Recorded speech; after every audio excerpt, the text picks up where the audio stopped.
Okay, welcome back. We are here, Performance Matters Podcast. Thanks you all for joining us. Today we are joined by in-house registered massage therapist, the GOAT, Tyler Pearce. Welcome to Performance Matters Podcast, man. How you doing? Awesome, thank you. No, I'm good. Happy to be here, and let's get things going. Fantastic. We're just gonna chop it up, man. So, honestly, you've been here a while now, and I think we just want to know more about your story, dude. Like, how did you first get started into massage therapy? Like, what kind of led that to your career pursuit? So massage therapy is kind of like when I first thought about it was more so for financial reasons. I kind of just left the sport world at the time around 2017, 2018, and financially I was just looking for a little bit more support, and I came across massage therapy 2019 and went to school in 2020 and during the joys of COVID. So and the massage therapy kind of led me back into the sport world. So it's been an interesting ride, but I would say like more so financial reasons kind of led me into it was just a little bit more controllable hours. And what made you do that? I'm so passionate. The money. But it's honesty, right? Like, I want the money. Like I was a strength coach and a basketball coach for 10 years prior to that, and you know this firsthand, long hours. Yeah, it's like a fever dream. Exactly. Yeah. It's I would say I have any regrets, but Never.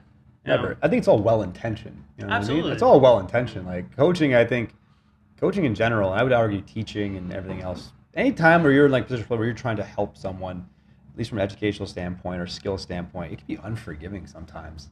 Absolutely. I find it more recent these day and ages too. It's just, again, you don't blame the kids, but I think it's just how things are communicated, what expectations are laid out. But I think sometimes it's just unforgiving. Like I think there's a reality to, if we're talking about sport in particular, there's a reality of what it really takes to just, be excellent at that sport or that objective. Yeah.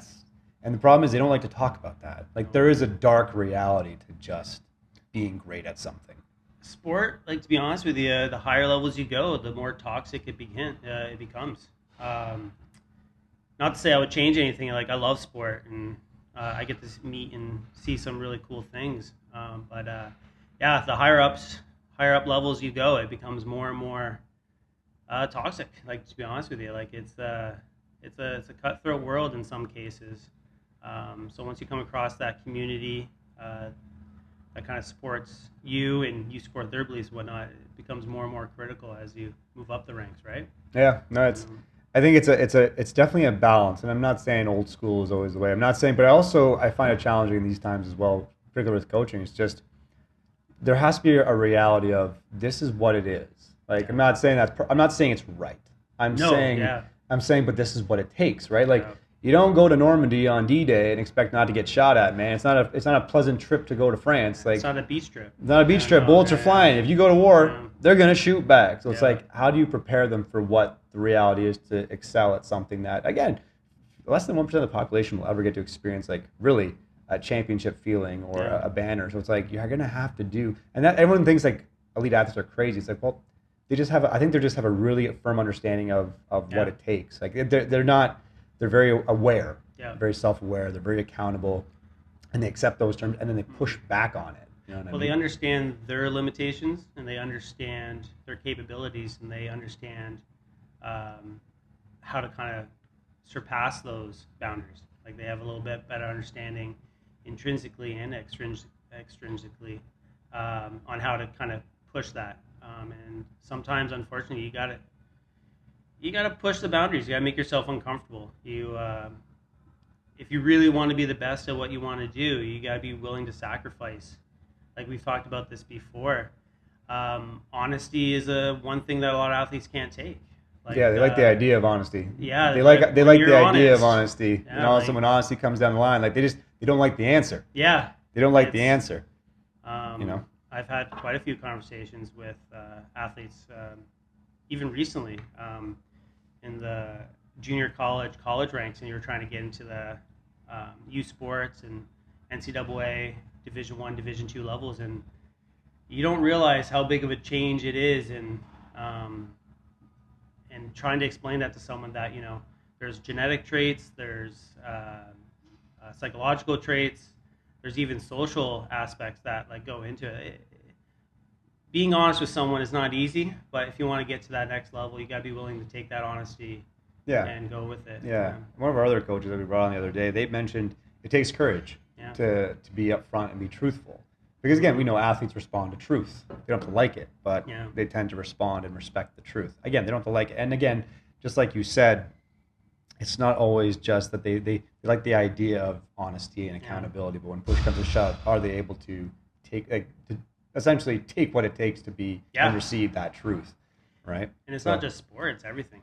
Like, from school to work. Like even with me right now, I've had the opportunity to explore some options, and when you get in that room, and it's I'd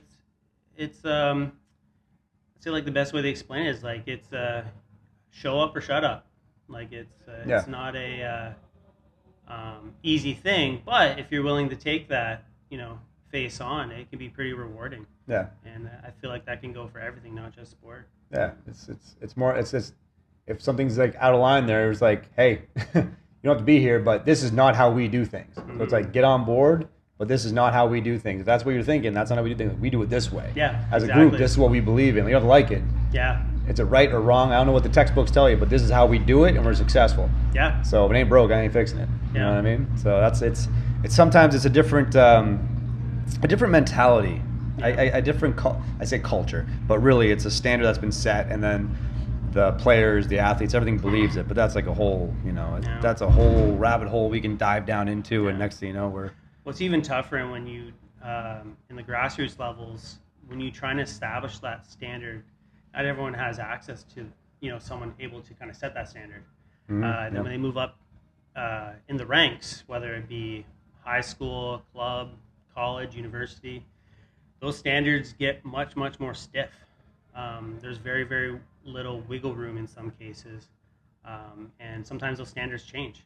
So there has to be like an upholding from across a shared vision that's transparent with very clear communications and expectations, I would say. And I think we've talked about this in the past and on previous episodes as well, but it's a lot of honesty, a lot of accountability, and just being very transparent of what does this look like and what do we do when things go wrong, because they will go wrong. Yeah, exactly. You know what I mean? So so in terms of let's keep running with the sports thing here.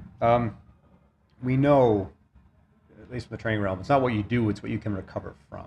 Mm-hmm. So what is the role, especially when it comes to sports, in season, off season, with your athletes? Dive down into a bit in terms of the therapy you provide, like what are some things you see, and what are some of the common issues, and how are we solving, at least from your end, to make it a little bit better in terms of their ability to recover, regenerate, to then express skill again? Well, my current role as a massage therapist really comes down to the athlete's perception on what massage therapy is. So like you said, setting a standard, trying to explain what I provide and how I can help, and trying to create buy-in, if that makes sense. Yeah. So with athletes, I always want to try and create buy-in. Then when you get into the actual treatment aspect, just keep things simple for now. You can break it down into kind of three phases: preparation, maintenance, and recovery. You can just keep it simple. Training, sports becoming more and more demanding, and training is being put more and more on the back burner, which is unfortunate. As with like sports seasons becoming longer, we have so many different clubs, so many different seasons, especially in the grassroots levels. So the message I try to get across first is recovery. How can we kind of keep your body physically and mentally kind of in it? That makes sense. So if I can close the door, and it could be relaxation where we're just trying to like turn off their mind for 30 to 60 minutes, or it could be where their recovery is more so like, okay, I did, say it's a football player, they're feeling a little pinching in their hip, and I got a heavy week ahead of me. Can you kind of help me get through this? And then we can kind of address it going forward after this week. And I get that a lot. So I say it's a lot of recovery. And then we get into maintenance. When you get your athletes, you're kind of in season. So just to keep things simple. Unfortunately, like seasons don't really exist anymore in sport. It seems to be a Yeah. 11, 12 month. They're doing process. more. Yeah, they're doing a lot more banging their head against the wall than actually preparing and developing to be able to build that capability. Yeah. There's a lack of capacity and just it's like water on a rock. It's Yeah. just eroding. Yeah. You know what I mean? So once you kind of I kind of create that buy-in and kind of promote the idea of recovery, then I get into kind of maintenance. Now we've identified what could be limiting their performance. We try to identify what can make their performance better. A lot of times people come see me, they're not really injured. They're just fatigued. I'd say the biggest thing with a lot of athletes, they're just burnt out. So with maintenance, it becomes more of kind of like, do we need to kind of put a few Band-Aids on? Do we need to determine what's like one thing that I find with a lot of athletes is that when it's tournament after tournament after tournament, you get to a point where the body just can't handle it. So I do put a lot of kind of Band-Aids on, kind of just get them through it. Held together by rubber bands and paper clips, man. Yeah, so I'd say that's more maintenance, is kind of get them through it. Yeah. But if I can get them before that happens, we can identify what their limitations are and what the requirements are, so that when we get to the maintenance, it becomes a little bit easier. We got to prepare them for those demands. Then afterwards, like I said, recovery is the biggest thing. But if I can get them in a preparation component, like if the before preseason or off season, that would be ideal. Then we can kind of establish goals, collaboration within strength coaches and their sport coaches and whatnot. And the more we understand what demands and what is coming ahead, the better I can kind of work with them. So I'd say the three big thing is preparation, maintenance, and recovery. But it usually becomes, I probably see more athletes with just focusing on recovery, just trying to help with that burnout feeling. Yeah, it seems like it's very reactive. Unfortunately, it seems like a lot of them are very reactive in nature, right? Yeah. It's like, but as you said, like it's a Band-Aid solution. It's no different than anything else, right? It's like, hey, like there's a game on Saturday. You know what I mean? It's like ideally we'd like 4 to 6 weeks for you to feel better. We don't have 4 to 6 weeks, so it's like you have to be real about that. But it goes back to our. Yeah. This is reality. Yeah. Wartime problems, wartime solutions. You know, it's an easy way to say it. So, well, like I want to be clear too. Like I can't prevent injury.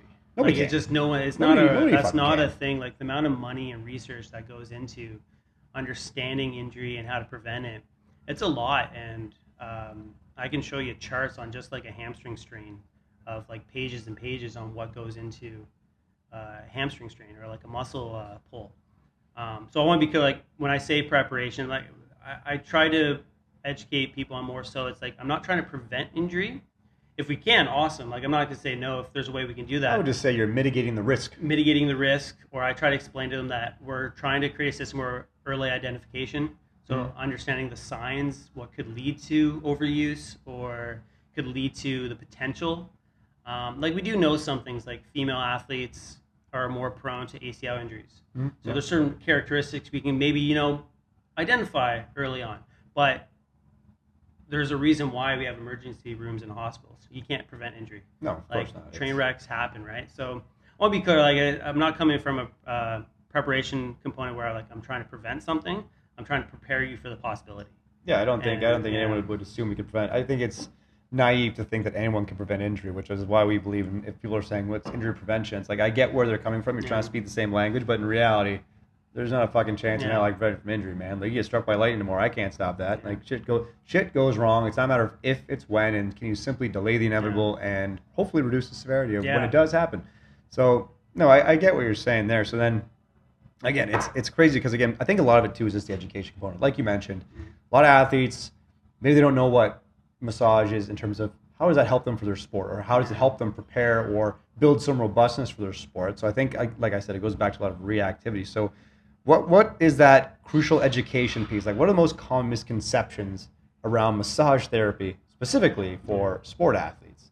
You probably see a lot of shit. So yeah, I would say the biggest misconception is that I only use sheets and oils, where it's like dim the lights, Relaxing. Turn on the music of whales humping, waterfalls crying. Like, like it's again like and there's a time and place for that, right? Like, don't get me wrong, like Whales yeah. humping. Like it's again like there's a time and place for it. And I do a lot of that, and I was talking with Miles about this too. Like sometimes whether you're an athlete or not, you just need to decompress and calm the central nervous system down and just kind of go with it. And there's a time and place for that. So I would say the biggest misconception I get is that they only think that we just do relaxation and we're just trying to calm the body down. But when you get in the sport realm, like you'll see me at different events, and the athletes still have their clothes on. I'm not using any oils or creams, and I'm doing other forms of manual therapy. That can include stretching. It can include some activation exercise. So like isometrics is a great way. If someone's feeling a little sore or painful in a certain area, I can have them contract the muscle, and that pain signal can be almost reversed in response to that contraction of the muscle. So there's different things we can do in that case, and I would say that'll be the biggest misconception, is that it's closed doors, dim the lights and whatnot. Yeah, everyone's singing Kumbaya. Singing Kumbaya, yeah. And again, there's some great massage therapists and who are better at that than me, but I still do that. And there's a time and place, especially in athletics with how demanding of course. It can be. But when people come in to see me, I'd say the biggest thing is educating and establishing what their expectations are, what I can provide. I'm also it's kind of weird for a massage therapist to say this is that the less I can touch you, the better you are.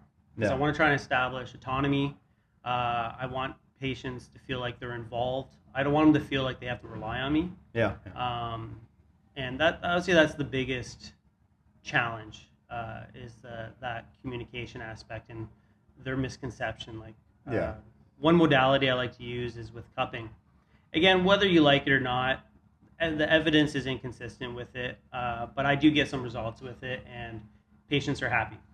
I've had people come see me and say well, that's not massage therapy. I'm like, okay, so that's how you see it. We don't have to use it. That's just a tool in the toolbox. I would argue that maybe it's not massage therapy. Maybe it's like registered manual therapy. You know what I mean? Yeah, which is what massage therapy is. Yeah, I think it's maybe they just kind of put the wrong sub faucet under the umbrella and said, okay, well, it's manual therapy. Massage. Yeah, we should just call it registered manual therapist. Yeah. You know what I mean? I think that probably maybe open a lot of doors in terms of the education piece. Yeah, and another one is with acupuncture, with the popularity with that rising, and you can argue that that's massage therapists shouldn't be able to do that, but we can here in the province of Ontario. So everything has it's about developing that toolbox and what you can use to help people deal with pain, help people deal with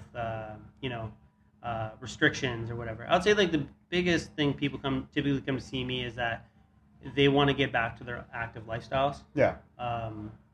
So being here at Iron Performance, I've worked with quite a few people. It's I was in the gym today doing bench press, and my hands started seizing up on me. I'm like, okay, cool. So we now have, just for simplicity, we want to get you back to bench pressing without that pain in your hand.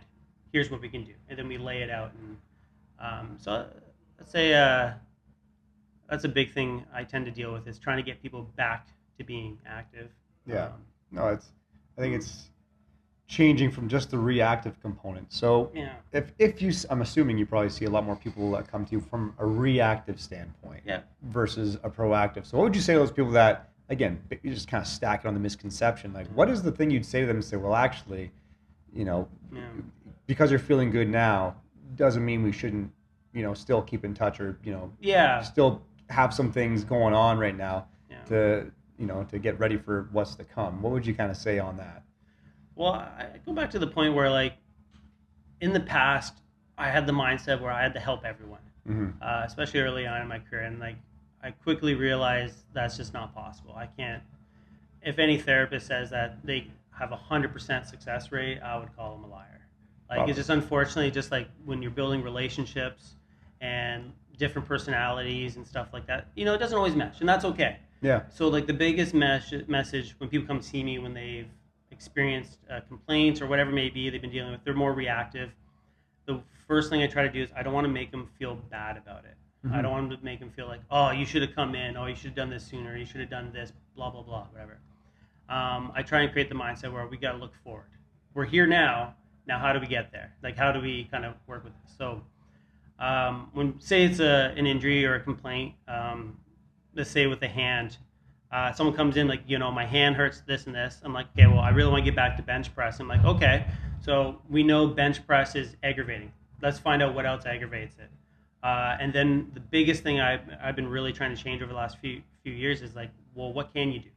Because I don't want you to stop. You got to live your life. You got to, you can't be hiding in a corner and doing nothing because your hand hurts, right? And there's different severities. Like, if someone like post-surgical, like obviously there's going to be limitations.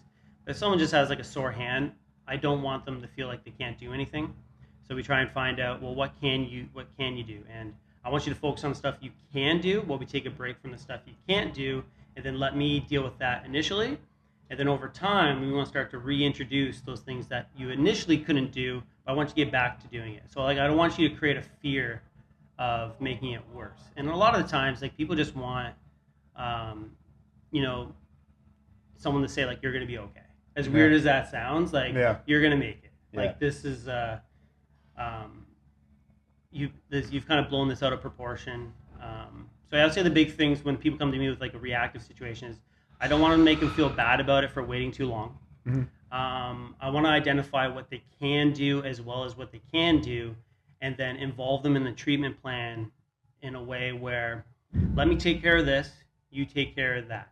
And I've had more success, more long-term success with that from what I've seen is whereas like if they come in and like I just do everything, like where they just want, me just like rub their boo-boo better. That sounds right. Like, I'm like, well, I can make it feel good today probably, but that may not fix the issue. Yeah. Like just with my understanding of how the nervous system works and like how a little bit of understanding of like pain science. Yeah, no, I can massage it. It'll probably feel better today or tomorrow, maybe a little bit longer, but it's not fixing it. Yeah. Like, not solving the issue. Sensation, stimulation, two different things. Yeah, exactly. Two very different things. And like in the sport world, I do a lot of stimulation. Like it's a lot of like, I got to keep you mentally and physically go. Like one easy sport to think about is like, take wrestling, for example. You can have a match in the morning. You may not have a match for the rest of the day. So I got to keep you, so a massage therapist would be throughout that day, I would do things to keep you stimulated, but not overstimulated. I don't want you to become over anxious or overexcited. I also don't want you to get to the point where you're yawning and you're like, oh, I'm stiff and this and that. So like it's kind of like walking a thin line, but I want to keep you stimulated in a competition setting, right? But also a big thing is, like I said, is like once we identify those three things, then I want to get into, okay, well, how did this happen? And once we identify how this happened, a lot of cases people don't know, like especially with like more minor chronic kind of conditions they've been dealing with a while, they don't actually know. It's usually a cumulative effect. Mm-hmm. I also want to know why. Why is this happening? Then you go down a real deep rabbit hole, because then you're getting into non-physical things. Like for example, I remember working with a client, had a car accident. A year of pain and discomfort. We did everything we could. Went away on vacation to Cuba, came back pain-free. So we just spent thousands of dollars on, highly trained people working with this individual. They took a week off with their family, got away from the stressors, got away from, the headaches and whatnot. It came back pain-free for the first time in 365 days. And I'm sitting there with a smile going like, shit. Like, all it took was a couple Coronas and some sunlight. Exactly, yeah. And those are real things when you get into like those non-physical components, like relationships and psychosocial issues. And again, I'm not an expert in any of that. And I have a pretty good network of people where if I need help, I'll refer out if you need a little bit expertise in that area. But like, I'll say the biggest thing is those. Like, reactive is I don't want them to feel bad. Just reiterate, like, I don't want them to feel bad about this. I don't want them to feel like, they screwed up. I want to involve them we establish a plan of like what I do, what they do. I want them to focus on what they can do because it creates more of a positive impact. We try to identify how it happened or like the mechanism of injury. Sometimes, a lot of times we can't because it's just accumulation. Mm-hmm. Then we want to find out why. Like why exactly is that happening? Yeah. I always find it, again, I think it's just a education piece, but we see a lot of athletes too. And like I said, things go wrong, people are going to get injured, shit happens. And now I find sometimes it's hard too because they might be seeing like a physiotherapist, an athletic therapist, whatever, some other practitioner in the rehabilitative setting. Yeah. And playing broken telephone, they can sometimes just put themselves in these mental buckets of like, oh, like I sprained my thumb, my physiotherapist said I can't do this, can't do that. But they use that blanket, I can't because, versus solutions driven, how can I, right? Like I like to tell our athletes, like if you come to me with a problem and you simply say, I can't because, there's not really a conversation. You made a blanket. That's an end of the line statement. I can't because you made your mind up. Yep. Right? And reversing that thought is going to be like, if you come to me with an issue like, hey, I sprained my thumb, what can I do? Mm-hmm. How can I get better? Now it's a collaboration. Now we can figure out a solution. So what's your experience in taking somebody, I guess, that kind of puts themselves in these buckets of like, you know what I mean? Like, oh, I'm this. I have a sprained ankle. I have a sore thumb. I have a boo-boo, if you want to call it. And be like, they label themselves as that. They label themselves as the problem versus being active to break through that barrier and find a solution. And that's a problem with our profession. And I would even classify like strength coaches in the world of rehabilitation, right? Like they're all just titles. We all have something we can bring to the table. And one thing I find with those athletes is that the person they go see, the more influential that person is, the more likely that athlete is going to create that mindset. They're going to believe what that practitioner says. Yep. Because they just, they look up to them, or they've worked with, X amount of athletes. I'm just, I'm going to believe you more than, and that's perfectly fine. We call that the OTE. Out of town expert. Exactly. Out of town expert. Yeah, exactly. You can be the best guy in your own backyard, but someone else, doing some crazy shit just outside the town, that person knows more. Yeah, exactly. Fucking OT. You're sitting there like, okay, we know nothing. This is all new to us, man. We just fucking woke up yesterday and did this. So in those cases, when I come across those athletes, like I have a few right now where like in the past I may have been like, man, like you're being told something that I 100% disagree with, where I can approach it where like, no, they're wrong. Like, no, they're just you having this mindset of I can't do this, and you're looking for cop-outs or whatever you want to call it. Kitty gloves. Excuses. Yeah. Right? Make me feel better about my decisions to not do anything. Exactly. Validate me. So in the past, I would have been a little bit more aggressive on that. But now, like I take the mindset back to what I said, like I don't want them to feel bad about it. Yeah. I want them to feel like, I'm like, okay, so if this is what you believe, sometimes I'd be like, are you okay if I reach out to this person you're working with so I can have a better understanding of where this is coming from? Sometimes it's broken telephone. Yeah, right? Like, exactly. They might come to you and say, well, my physio said I can't do this. You call the guy up and like, hey, I just want to check with so-and-so. No, I didn't say any of that. Yeah, exactly. Yeah. I said, hey, you sprained your ankle, do whatever you got to do. Just don't put weight on it. Yeah. You're good. And you can even go to the extreme end of it where like a kid will say like, well, I can't do this. I've asked her, do you even want to play the sport? Yeah. Like, do you want to be here? Like, is this what you want? Like, if you don't want this, like I've seen that like from when I was coaching basketball. Some parents were like, they've created this helicopter type of you can call it coddling. Relation. You can call it coddling. Yeah, coddling it's in not a way. It's not a bad word. It's coddling. And again, like I'm not saying any parent, there's a reason why there's thousands of parenting books, and that there's no one way, and every situation is different. But like the point I'm trying to get at is I've seen it where I'll have one kid where I remember a kid.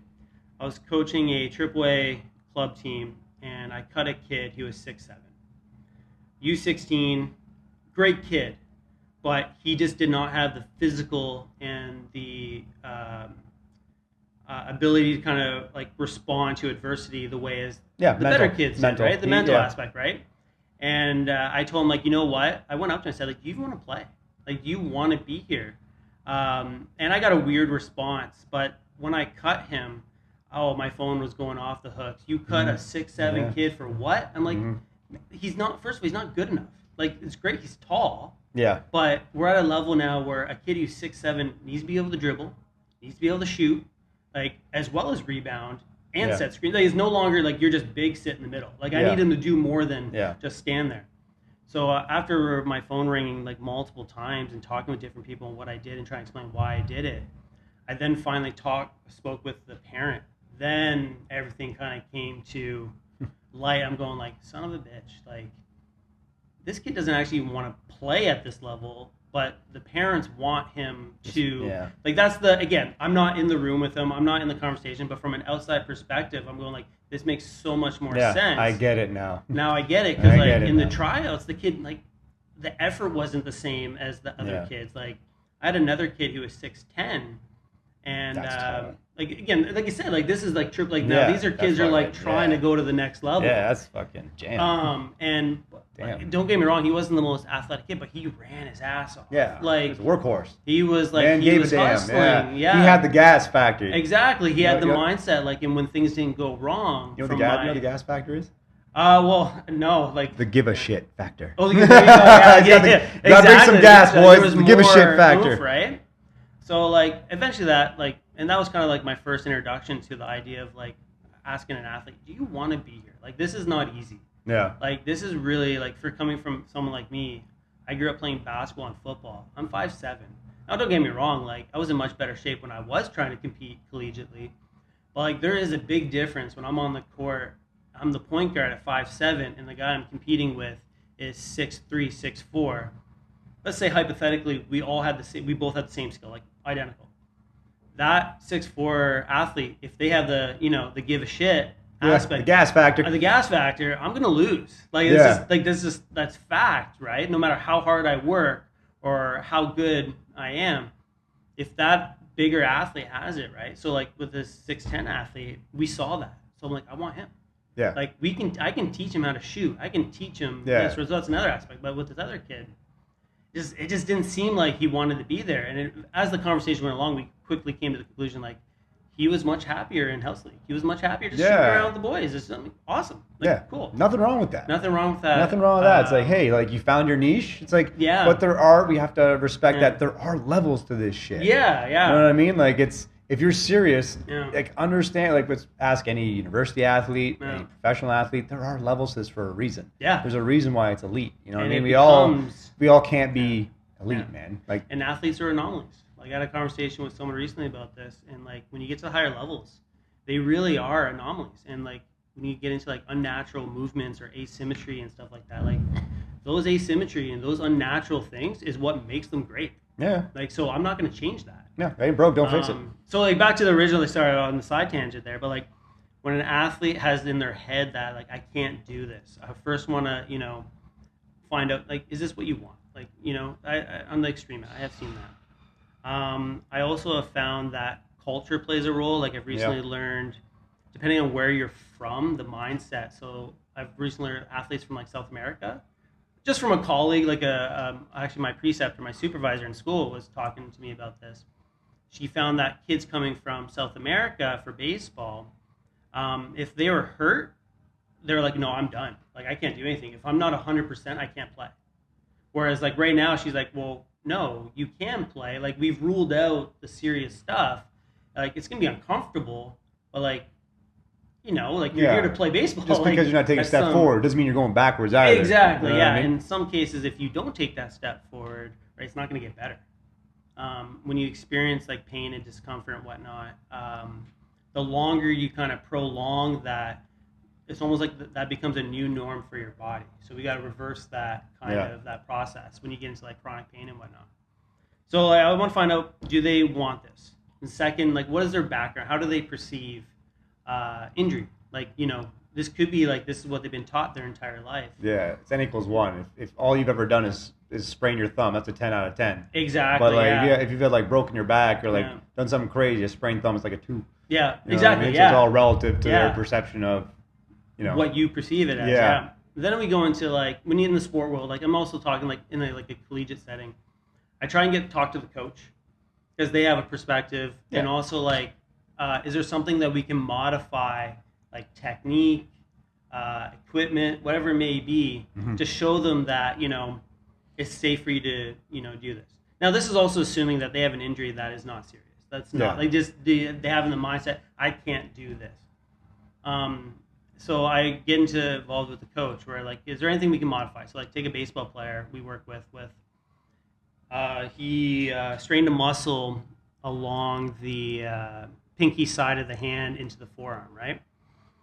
And we were able to identify it, but in his head, whenever he swings a bat, like it hurts, like it was just like jamming. Yeah. So we brought the coach in, talking with the baseball coach, and he was saying like, well, what if we did this? And without going into nitty gritty and whatnot, he's like, we said, this is the case, this is what we're dealing with. Is there any modifications we can make? Because this athlete's mindset is like, oh, I can't pitch, I can't catch. So there's maybe a little bit of a fear there, right? Because he's not 100%. Yeah. The coach came in and showed him a technique holding onto the bat, and the athlete went through, and he's like, you can almost see on his face, it's just like, oh, I don't have any pain. Like, oh yeah, like holy crap, like I don't have any pain.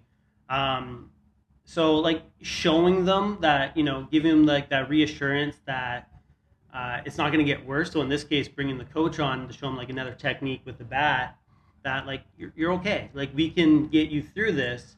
Whereas this athlete's actually pulled himself out of so much. Yeah, mentally, if he's not 100%, he can't play. So I'll say those are three big things. And then also like for what I do in treatment wise, I try to show them like again, what aggravates it and what they can do. So the more I can do hands off, the better, because it creates autonomy and it shows them that, okay, I can do this. I don't need someone to do this. Now, again, there are cases where the more severe the injury, the more severe the situations, there's a reason why we get paid for what we do. Like, don't get me wrong, I'm not denying that. But I definitely want to create the mindset, like we want to be as positive as possible and show them that, no, you can do this. Like, whoever told you can't do this, I don't want to come off as like saying they're completely wrong. But I also want to say like, okay, like let's see where they're coming from. See what we can go from. Yeah, let's see what we could do. It's like, let's not make any hard conclusions. Yeah. Let's just see, maybe we could widen the boundaries a little bit here and work creatively within them. No, I get that. A lot of it is just the education and the willingness to just be open to a possible solution that might be uncomfortable. And I think it's just because they feel like you're not going forward, doesn't necessarily mean you're going backwards either. Yeah. You're not getting worse. Ironically, I would argue if you're not doing anything, you're probably getting worse. I would say 9 times out of 10 you probably are. Yeah, both physically and mentally. Yeah, I think it's one of those very fine lines, but if you walk that threshold, you'll be okay. And if you don't do enough, then obviously by default it's hindering you because you're not physically getting better and mentally you're checked out. Yeah. Well, then you can also like reverse that, and this is the joy. Like, this is one of the reasons why I love sports so much, is that everyone has their own personality and like their own way of approaching things. You also get the athlete where they're being told, I can't do this, and they respond with, well, fuck you, I'm going to do this. Yeah, go to hell. Yeah, exactly. And then you get people like ass. me going like, okay, no, you really shouldn't do this. Like, this is now like to a point where, like, I'm standing on the sideline going, like, holding my bag with a glove on, like, shit, okay. Yeah, am I activating the EAP today? Yeah. Like, this is very much a real thing, but the athlete says no. Yeah. And, sometimes you do, like, especially if you're working with kids, you have to step in and say, no, absolutely not. This is just not. Yeah. Like, take the easiest example is a concussion. If you've been diagnosed with a concussion or, like, prematurely there's signs of it, we're not putting you back in. There's no way in hell we're putting you back in. For a minor, like, muscle strain, we might be able to, like, squeak you in there. But yeah, there are times on the opposite end where, like, athletes are like, no, like, screw you, I'm doing this. And again, back to the education. You have to, like, do your best to, show them, like, well, these are the potential consequences. Like, your foot is numb or your leg's going numb as you're running. Okay, there's something, we need to, like, investigate this a little bit more.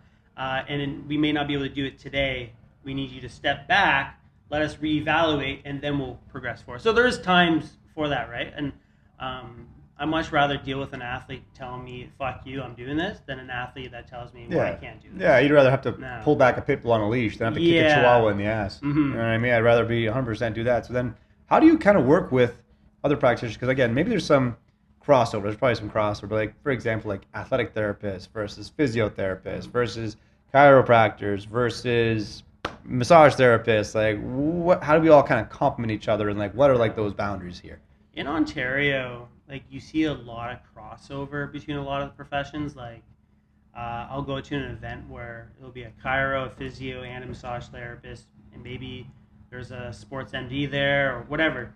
And there's a lot of like crossover in one way or another, but everyone does have their niche. Mm-hmm. So like let's say you and I were at, I don't know, whatever event. Like let's say we're with Team Canada and we're preparing for some world events. I'm the massage therapist, you're the strength coach. Then we got a physio and an AT. Everyone kind of has their niche. The strength coach would typically be more so like the maintaining strength, maintaining range of motion, or let's take you through your workouts and whatever, which again you can argue is more important in a lot of ways, but we don't need to get into that. But then for me as a massage therapist, well, I'm known for my hands, so I'll do like the hands-on stuff. Not to say a physio or an AT can't do it. Massage therapist is like 90% hands-on, right? So like my role would be, let's say the athlete is overwhelmed and they just need a time to decompress. I might take them to a closed curtain room or whatever, tell them to put on their headphones, and I would just like try and relax their nervous system with some effleurage, maybe some like jostling, whatever it may be, right? Yeah. So like that's my role. Then you get into a physical therapist. Their role may be more so when someone experiences, I don't know, whatever it may be. Let's say like the physio has like more training in like a certain modality, like acupuncture or like neurostim or advanced vestibular stuff, whatever it may be. And let's say the athlete has like those issues. Okay, the physio, even though the physio can do hands-on therapy and respond to an emergency, they may just do that specific modality, like that may be their role. And then an athletic trainer, an athletic therapist, they're highly trained in emergency first aid. So let's say we're at the event and an athlete goes down for whatever reason. The AT may be the first person to run out onto the event, or like say wrestling, run out onto the mat, and then they may signal, okay, now we need so-and-so. And then we kind of like help each other out in that case. So that may be just their role. Not to say they can't do more. Not to say a physio can't do that. Not to say the AT can't do whatever that modality is. It's just that when you get into like sport, the more clear your role is, the easier it is to help that athlete. Because if everyone's like button heads, that athlete's going to get really annoyed, and now their focus is away from whatever they're trying to accomplish, right? Yeah. So I'd say like in a perfect world, that's kind of like made that up. But like there's a lot of crossovers. We typically have specific roles. Yeah. When I was with Wrestling Canada, that's kind of what it was. Like I was there as a massage therapist, so I did massage therapy. Yeah, you're the manual therapist. Manual therapist. That was my job. Even though I'm trained as a first responder and soon to be athletic therapist in a year, that was my role. That's why I went in. That was my role. And then if the head AT needed help with something and I was able to do it and they wanted me to, sure, I'll help out. But that was my role. That's your lane. Yeah. And then you also get like, and I'm guilty for this too. And as you get older and like more into the field, you kind of realize of your errors and mistakes. Especially in the community, you don't want to butt heads within the community, and I have, and I'm not proud of that, right? But we all have, man. Yeah. But... So I was saying like the more like it's a two-way street when you work with people. They have to be willing to help you, and you have to be willing to help them. And sometimes you gotta swallow your pride a little bit and say like, okay, you do this, and I do this. I may not agree with it, but it's not about us; it's about that athlete. Yeah, it's like, are they getting better? Yeah, then fuck it. Exactly. Yeah, like at the end of the day, I'd say that's the biggest things when you work with others is the higher up levels, you want to know your role. In the lower levels, we do come across the barrier where a client may come see me where they've seen a physio, a chiro, they've seen an osteopath, they've seen all this stuff, and I'm going okay. Messages. All the messages you receive, they may not be wrong. But like if an osteopath is telling you one thing, the massage therapist is telling you another, it's kind of like a neurosurgeon, they're going to tell you there's something wrong with your your brain. Mm-hmm. A cardiologist will tell you there's something wrong with your heart. You know what I'm saying? Like it's like this is what so now you're getting all these messages coming out, and that can be really overwhelming. And again, easier said than done. The more we can kind of collaborate, the better off that athlete's going to be. So I would say that's a big challenge when I got people come see me is, like, you've seen all these people. My number one question is, how long were you with that person? And what did you do? Because, like, if my question is always gonna be like, I can't do this by, like, or they I'd say diagnose, or like they give their, let's say they say, oh, you have a herniated disc in your back, and I'm like, based on what? Like, exactly, like, yeah. how did you come to that conclusion? Imaging, something else, or is it your best guess? Which is fine if it's your best guess, but I think I call that naive simplicity, where you just automatically say, oh, you feel this? Oh, it's definitely that. It's like, but that's not. That's too simple. There's a lot more to it than just a hernia. You sprain your ankle, it's like, oh, it's definitely that ligament. Well, what about all the other shit? Yeah, you know what I mean? Like, what about all the other shit around it? Exactly, yeah. And, like, we know there are, like, things like say the Ottawa ankle rules. Based off, like, palpation and whatnot in the foot, like, we'll feel along the fifth metatarsal, the malleoli, the navicular, and then we have the person try and walk. If, like, one of those, like, 5 things, whatever, they can't walk more than 4 steps, we use those as, like, clinical prediction rules. Okay, maybe you should go get an x-ray. Maybe there's something's broken there, right? Like, we need to find that out. Someone with, like, a herniated disc, we want to find out if it's neurological, like, is it the pain going down both legs? If it's going down both legs, okay, there might be something more serious. I need you to go, like, we need to move you along there, right? But, like, if someone comes telling me I have a herniated disc, I was told this, I'm like, okay, let's navigate this. That doesn't mean that you have to stop competing. That doesn't mean, so there's different things we look for, like for red flags and, like, then yellow flags depending on the severity. But we don't want, back to the point, like, I don't want them saying I can't do this. So if you toss out to someone like herniated disc, they're immediately going to think, oh, I need surgery, I need an MRI, I need this, even though no, like, you don't potentially, we may not even need to get an MRI. Like, we can do some tests that can kind of give us an idea, but is it really, like, you go get an MRI, let's say it tells you, oh, you have a herniated disc. Okay, well, now what? We just confirmed what we already think. Now does it change the course? Now, does it change anything we're doing? Does it change the course of action? No, then. And again, there's, like, red flags where we look for, we're like, okay, maybe we need to move you up to go see the medical doctor, maybe more advanced trained practitioner, like, I don't know, whoever it may be, like, maybe like physios. I know a lot of physios who specialize in, like, pelvic health, and someone with, like, low back pain, there's, like, a checklist I would have if they have difficulties with this, like pain during sex, urination issues, whatever it may be. And if they have something like that, I'll be like, okay, well, these are some, like, potentially dangerous, or, like, whatever. Let's refer out to a doctor, someone, surgeon, or something. Like, I would send them to someone who has more training in pelvic physio related stuff. And so it varies. Like, it does drive me crazy when people come in and just tell me, like, I have this. Or, like, so and so told me I have this. So and so told me not to do that. Not to do this, and they may be very well wrong. And I'm not saying, I'm sorry, they may be very well right. And I'm not disagreeing with that. But things also change day to day. They do. Like, I can work with you today, very fluid. Work with you tomorrow, and you could be completely, pain free. Yeah, like, I just need to go on a beach with 2 Coronas. And I still laugh about that, because there's been other cases Coronas too where I'm just like, there's more, like, people are complex. There's more to it than just rubbing it. There's more to it than just, don't do this. I'd say, like, the biggest message for me now is what I really try and get across is, how can I help you help yourself? And I think there's a trend in our world where people are trying to push towards that. And you can get into nitty gritty things where it's like a huge thing right now with athletes I'm seeing going into, like, the spring sports and preseason. And they're already reporting to me, like, well, I have this injury, I have this. I'm like, no, you're not injured. You're out of shape. Yeah. And you shouldn't be using your season or your sport to get into shape. this should have been already addressed before you even got to this point, right? Yeah, but here we are. Here we are, and now we have to, back to the point, I'm putting Band-Aids. Yeah, it's like now, put Band-Aids where bullet holes when we should have been getting some stitches. Yeah, or I'm using like a squirt gun to put out a fire. Like, it's just not, you get to that point, right? Yeah, this is not the same. But again, like, I still take the mindset where I'm like, okay, this is where we are.